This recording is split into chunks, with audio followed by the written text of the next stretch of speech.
भारत के 6 ऐसे राजाओं के बारे में मालूम है आपको। एक ऐसे राजा की अमीरी इतनी थी कि हीरा पेपर वेट की तरह इस्तेमाल करते थे। इतनी संपत्ति थी कि अंग्रेजों को उधार दिए थे। किफायत इतने थे कि कपड़ों को रफू कराकर पहनते थे। मतलब अमीरी इतनी, और जब किफायत होते थे तो इतने तक की रफू कराकर पहनते थे। एक ऐसे दूसरे राजा जिन्होंने युद्ध से बुद्ध तक का सफर, उन्होंने सम्राट बनने के लिए अपने ही भाइयों को मार डाला, परंतु बाद में अहिंसा के प्रतीक बन गए। समाज में सबसे बड़ा बदलाव उनके नाम हुआ। कोहिनूर के अंतिम भारतीय स्वामी न ताज पहने न सिक्कों पे चेहरा छपवाए, फिर भी बने सबके दिलों के सम्राट। सोने का शहर कहाँ था पता है आपको? सड़कों पर सोने की जंजीरें टंगी रहती थी। कमेंट में बताइए। अच्छा, ज़्यादा सोचिए मत, इन सारों सवाल का जवाब आपको जीके की पाठशाला में मिल जाएगा। चैनल को सब्सक्राइब कर लीजिए। मीर उस्मान अली खान, हैदराबाद के निजाम, दुनिया के सबसे अमीर इंसान 1937 में। इनकी संपत्ति लगभग $2 अरब थी 1937 में। इनके पास जाकॉब डायमंड था, जो इतना बड़ा था कि वो उसे पेपर वेट की तरह इस्तेमाल करते थे। इतने अमीर होने के बावजूद वो कपड़ों को रफू कर कर पहनते थे। उन्होंने ब्रिटिश सरकार को पैसे तक उधार में दिए थे। यह अंग्रेजों की लोन बुक में दर्ज भी है।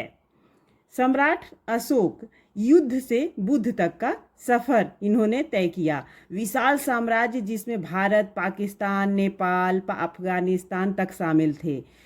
कलिंग युद्ध के बाद इन्होंने हिंसा छोड़ बौद्ध धर्म अपना लिया। अपने जीवन के शुरुआती समय में इन्होंने 99 भाइयों को मार डाला था ताकि वह सम्राट बन सके। बाद में वे अहिंसा और करुणा के प्रतीक बन गए। यह इतिहास का सबसे बड़ा बदलाव माना जाता है। महाराजा रणजीत सिंह, जो सिख सम्राट हुए, कोहिनूर के भारत में अंतिम स्वामी थे। करोड़ों का खजाना, कोहिनूर हीरा, स्वर्ण सिंहासन इनके पास था। एकमात्र राजा जिसने ब्रिटिशों को पंजाब में नहीं घुसने दिया। उन्होंने कभी ताज नहीं पहना, न अपनी तस्वीर सिक्कों पर छपवाई। खुद को जनता का सेवक मानते थे। उनका तो तोप खाना इतना मजबूत था कि अंग्रेज भी उनसे खौफ खाते थे। राजा कृष्णदेव राय, दक्षिण भारत का स्वर्ण युग, विजयनगर के सम्राट। हम्पी को सोने का शहर कहा जाता था। एक विद्वान योद्धा और न्यायप्रिय सम्राट।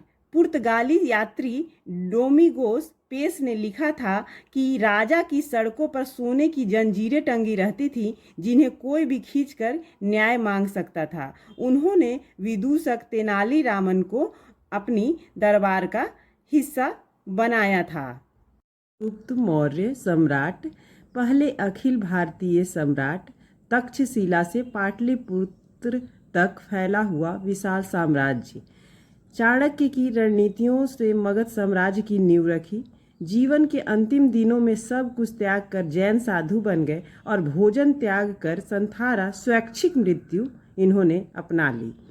जय सिंह द्वितीय, अमर राजा सवाई जय सिंह, जंतर मंतर के निर्माता, जयपुर रियासत के शाही खजाने के मालिक, खगोल शास्त्र में इतने महारत, वैज्ञानिक सोच वाले यह राजा थे।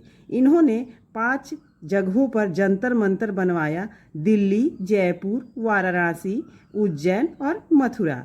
वे इतने बड़े खगोल शास्त्री थे कि मुगल सम्राट मोहम्मद शाह ने उन्हें पूरे भारत के पंचांग सुधारने की जिम्मेदारी दी थी। यह ताज से ज़्यादा इन्हें आकाश के तारों में दिलचस्पी थी। अगर आपको यह प्रस्तुति अच्छी लगी हो तो एक लाइक कर दीजिए, और कैसी लगी तो कमेंट करके ज़रूर बताइए। तब तक के लिए राधा कृष्ण।